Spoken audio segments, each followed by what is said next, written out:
we are going to jump into Autumn Burchett versus Jean-Emmanuel Depraz. It's going to be Mono Red Goblins versus Four Color Midrange. Corey, what do you make of this matchup? Well, Goblins versus these Sultai decks, we saw a lot of it in the past. Some cool additions from Autumn, but I would expect it to play out pretty similarly that we've seen before. I like the Sultai side a little bit more because of cards like Aether Gust that is just so powerful against the very powerful 6-drop of Muxus. So we're joining this match in game 2. Jean-Emmanuel Depraz picking up the very first game of this clash between these two players. And let's get things underway here with a Shadow Skull pass and pass a turn back, where we're going to see a Thoughtseize to take a look in the hand here of Autumn Burchett. Yeah, pretty solid hands from both players. Thoughtseize on turn 1 for Jean-Emmanuel Depraz is a little awkward if you lead with that Swamp, so I love that play, so you can still Growth Spiral on turn 2. A nice chunk of damage here Jean-Emmanuel is going to have to take, but well worth it to be able to curve out your spells. Yeah, certainly a good way to disrupt the insane turns that Goblins can have is by Thoughtseizing away their most important cards. So that Chieftain getting dealt with, Conspicuous Snoop down on the battlefield, able to take a look at the top card of the library and activate abilities of whatever Goblin is there. Also just gives you an idea of what you're drawing next, so you can either swear at your library or thank it for its Yes, offerings. I like that. That's the main thing that you want from the Snoop. Yes, of course. That's a brutal Thoughtseize. That's a brutal Thoughtseize. I think you'd normally want to take the very powerful 2-drop, but with 2 of them there, really no choice but to take something else. Yeah.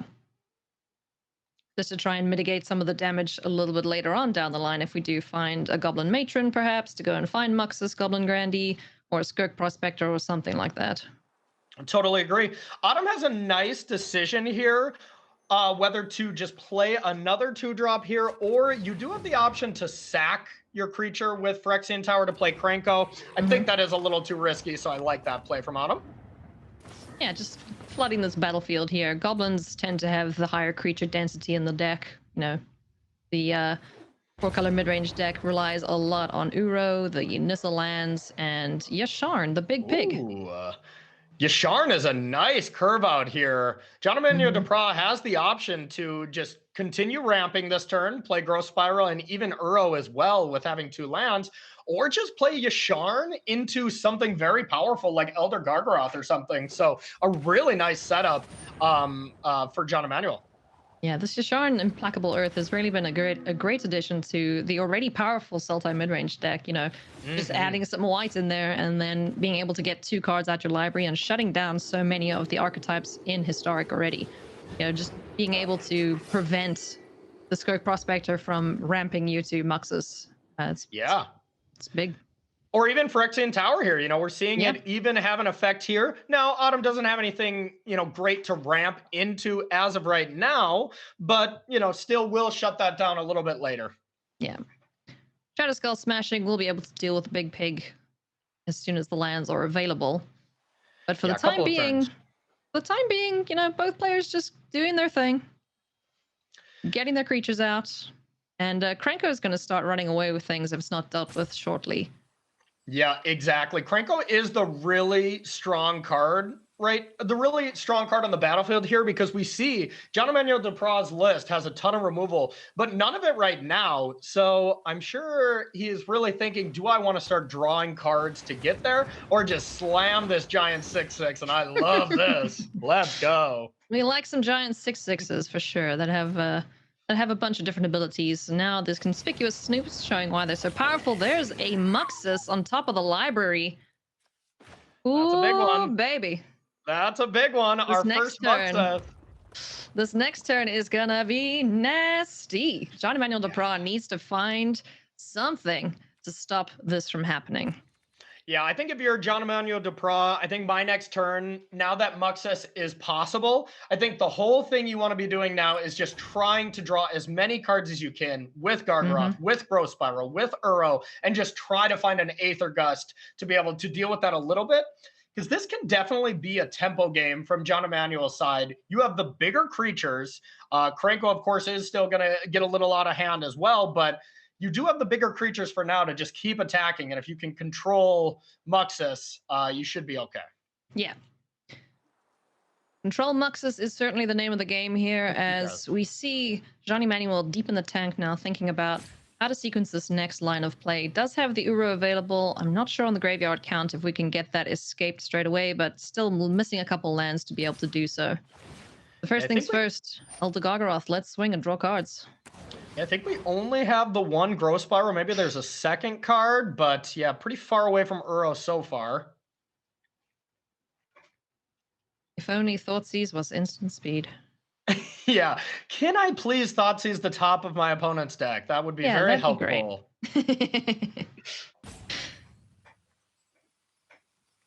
Any consideration to block here from Autumn? I think the big decision for Autumn right now is either to make 4 goblins with Kranko and block with like the 4 goblins plus a Snoop, or you just take this one hit, make 4 goblins, and then next turn you're making 8 goblins, even if you don't resolve a Muxus.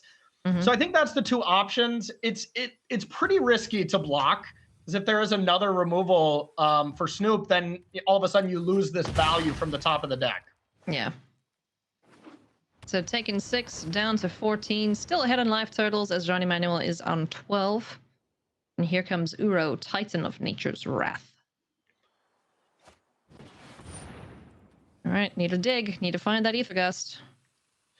Yeah, gotta find something here. Really need a couple of things here, because Kranko is going to be a problem moving forward. As much as you have Uro going, as much as you have Elder Gargaroth throwing, you're gonna have to have a way to deal with all these goblins. Something like a Yeheni's Expertise would be excellent, or Extinction Event. One very nice thing with that card is Elder Gargaroth is odd. Same with Uro, but all of these goblins here outside of Goblin War Chief are even. So that would be an excellent draw right now.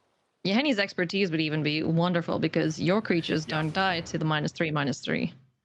Yeah, that card is so awesome. Really, really a nice upgrade that we got with Kaladesh Remastered here. And one of my favorite cards of all time. Unfortunately, only 1 in the main deck and none in the sideboard for Jean-Emmanuel, so... Yeah, you don't want to hedging his bets on overload an with that Extinction card, Event. Yeah. So digging ever deeper is Jean-Emmanuel. Looking for something that'll stop what's about to happen. All right. Oh, there's a Goblin Chieftain on the top of the library too. This Muxus is going to be brutal. Yeah, and everyone at home might be thinking, maybe let's play that Goblin Chieftain, but you can just play Muxus and Muxus get the Goblin Chieftain. Exactly. We're going for it anyway, though. Ooh. Interesting. That is interesting. Not wanting to cast Muxus this turn now is what that is saying to me. Yeah, holding on to it for just in case there's a board wipe in hand. I'd like to slam you with a Muxus Goblin Grandy next turn. Very smart. Yeah, we do have the 6 mana to play it, even if we do lose the War Chief and stuff. And, you know, now that I start looking at this, the battlefield itself is enough to have to be answered. So I really like this play by Autumn, saying, I need you. This is insane. Oh, man. And then Kranko's going to make even more 3/3s. Look at this. Good wow, is this just game? This is just game. Look at that. Yeah, I'd be sad too, Jean-Emmanuel. Autumn's just like, cry me a river and catch some goblins. There you go. All right, so that's going to tie things up here. Jean-Emmanuel Depraz and Autumn Burchett, 1 game apiece. Let's go into the decider. What changes do you foresee happening going into game number 3, Corey? No real changes, I would imagine. Play draw doesn't really dictate this match too much. You know, from the Sultai side, all you're trying to do is maintain the battlefield, have as many Aether Gusts in play, and Autumn's game plan still remains pretty much the same, play or draw in this matchup. But I want to point out something about just that last turn. It's like Muxus is probably the most powerful 6-drop in Historic, or maybe ever printed. And Autumn was just like, you know what? Need that card to win. I got plenty of other ways to kill you this turn, so let's do that. Really, really impressive stuff from the Goblin deck. Oh yeah, very impressive stuff from Autumn Burchett too. As both players are ready to rock and roll. That opening hand from the Goblin side, though, it's a little bit of a yikes.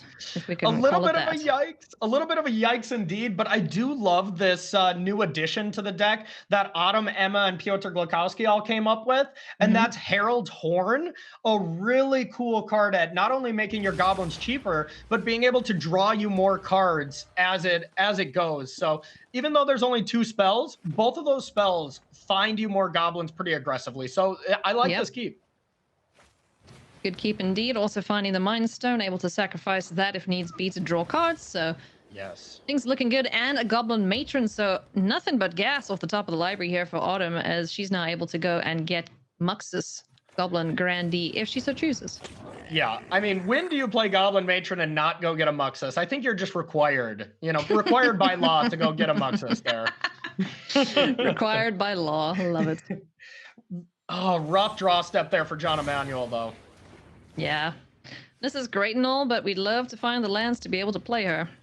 Especially with 2 Yasharns, not drawing that 4th land when you keep a 3-lander with Growth Spiral feels so bad. You're like, I'm so close to having all... And then that's just insult to injury right there. Well, if you're going to be playing a 4-color deck, you kind of have to play some tapped lands to smooth things out a little bit. So Thoughtseize is going to be the play here from Jean-Emmanuel. Take a look in the hand and get rid of that Goblin Matron to prevent the impending arrival of the lovely Muxus. But it doesn't matter because we just found 2 more off the top. Easy game. Goblins go find other goblin friends. They really look out for each other here. No, that is a great point, though. Talking about the mana base of these 4-color decks, it really is a cost to play that extra cards. You're playing 4 Triumphs. You're playing weird lands like Glacial Fortress in your Thoughtseize deck. I mean, the power of your Yasharn is real, but it is a cost compared to just standard Sultai lists. Yeah. Oh, man, things are coming together very nicely here for Autumn now. As we found Muxus, that's in hand, Goblin Chieftain onto the battlefield, giving them haste in... For a chunk of damage, down to 14 goes Jean-Emmanuel. Yeah. Gotta get this big pig in the way here, Corey. You sure do, but, a big pig can only stand up to the sacrifice effects, stopping the Skirk Prospector, stopping the Phyrexian Tower. But we have enough mana for Muxus. Jean-Emmanuel knows this. Like, this is pretty rough. This is going to be a rough game to win. It is going to be a rough game to win, and I think Jean-Emmanuel knows he's in a bit of a pickle here as Yasharn hits the battlefield, goes and finds some lands, and that's all he can do. There's no plains left in the library, so just the forest, and Muxus is coming on down. Saying your go, it's like, okay, I dare you to put a lot of goblins into play with Muxus. I just dare you, says Jean-Emmanuel. And I think Autumn will oblige. I think Autumn will oblige. I mean, come on, we didn't see Muxus last time. Let us have our fun. No kidding. Let's go. Muxus, Goblin Grandee, spin the wheel. How many goblins do we find? That is a lot. That is a lot, and that is good game. So Autumn Burchett gonna win that in spectacular fashion with the Goblin Grandee, Muxus himself. Goodness gracious me, oh my.